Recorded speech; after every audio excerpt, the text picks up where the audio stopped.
السلام عليكم ورحمة الله وبركاته. ازيكم عاملين ايه؟ يا رب تكونوا جميعا بخير. النهاردة برد على فيديو للمهندس محمود سعيد. المهندس محمود سعيد كان يتكلم فيه عن أهمية الاستثمار وترك الوظيفة، وكلام رائع جدا تناوله مع ضيفه الموقر. وأنا هنا في هذا الفيديو بتناول بعض النقاط اللي هو ذكرها في الفيديو بتاعه، حيث قال ان انت في امريكا هتقدر توفر لولادك رعاية طبية ممتازة. ويا اخوانا بقول لكم ان الكلام ده مش صحيح، لان امريكا حضراتكم لازم تشتري فيها تأمين طبي غالي بفلوس كتير جدا بتدفعها كل شهر لو ما كنتش شغال ووظيفتك بتوفر لك تأمين طبي تدفع فيه قسط أقل.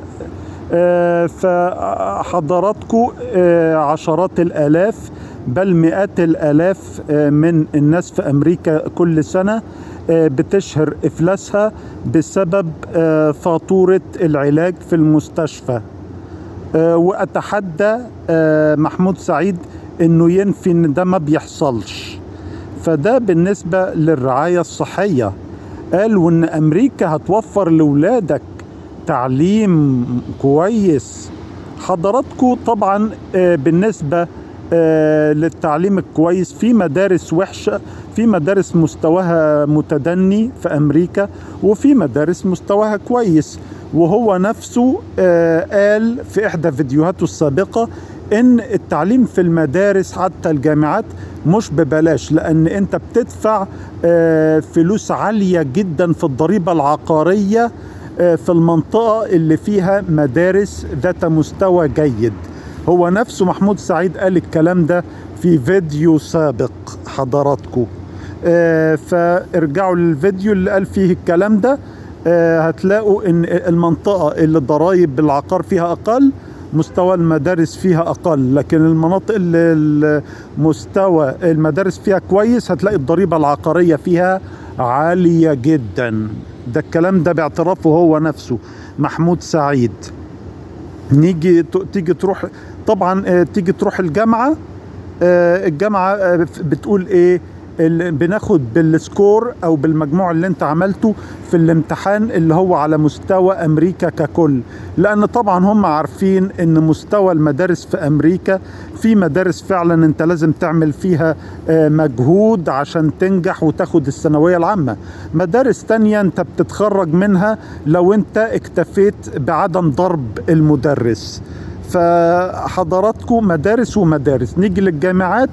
الجامعة طبعا بتتكلم عن قرض بفوائده الربوية، زي لما بتشتري بيت في أمريكا بقرض بفوائده تدفعه بفوائده الربوية، وزي ما بتشتري سيارة تدفع ثمنها بالقسط بفوائد ربوية، وزي ما بتشتري أثاث بيتك في أمريكا بقرض عليه فوائد ربوية. برضو التعليم في الجامعة هو بقرض عليه فوائد ربوية بتتراوح قيمته ما بين 50,000 إلى 500,000 دولار، بتسدد فيهم بقية عمرك بالفوائد الربوية اللي عليها.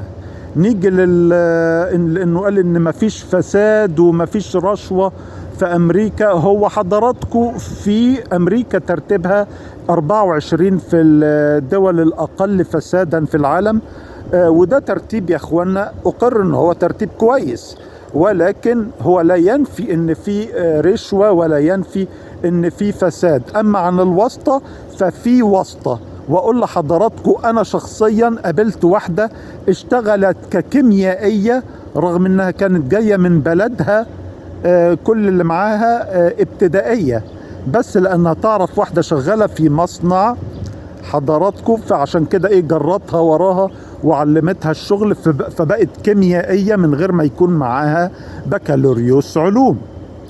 فحضراتكم من ناحية الواسطة، أيوة أنت لما يبقى عندك كونكشن هتحصل على وظيفة أفضل حتى لو ما كانش عندك أحسن كواليفيكيشنز. فهل دي بتحصل في أمريكا؟ نعم بتحصل في أمريكا. فحضراتكم أيوة أمريكا فيها فساد، فيها مشاكل في الرعاية الصحية، فيها مشاكل في التعليم، وأمريكا برضو فيها ضحايا عددهم كبير بسبب انتشار السلاح بين الناس في أمريكا، وده شيء القاصي والداني أصبح عارفه ولم يعد سر. وبرضو ما تبصش لمرتبات أمريكا فقط انت، لان مرتبات امريكا دي انت بتصرف منها في امريكا، وامريكا بلد غالي المعيشة والضرائب اللي فيها عالية برضو.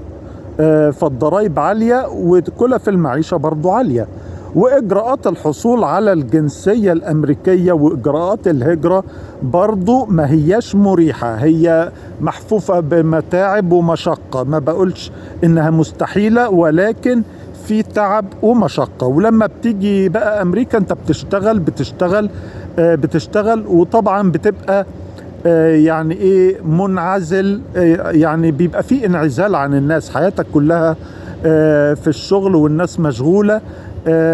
ممكن طبعا امريكا بلد متعدد الاعراق، ممكن تلاقي ناس تعمل معهم صداقات، ولكن حضرتك هتبقى مشغول كتير جدا جدا في اثناء حياتك في امريكا.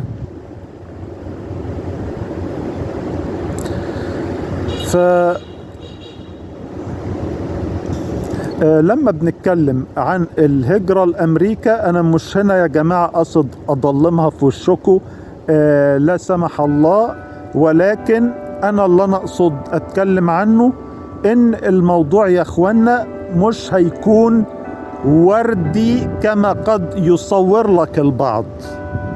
ماشي حضرتك؟ أنت هتشتغل تدفع تلت مرتبك في الضرائب او نصه حسب الشريحة اللي انت بتعملها، وإلا طبعا هتبقى في الشارع متشرد، رائحتك المنتنة ينفر منها الناس. فبعرف حضراتكم ان اللي يقول لك هتاخد تعليم ممتاز وصحة ممتازة، لا، الكلام ده يا اخوانا خدوه بحذر. اشكركم على المشاهدة، والسلام عليكم ورحمة الله وبركاته.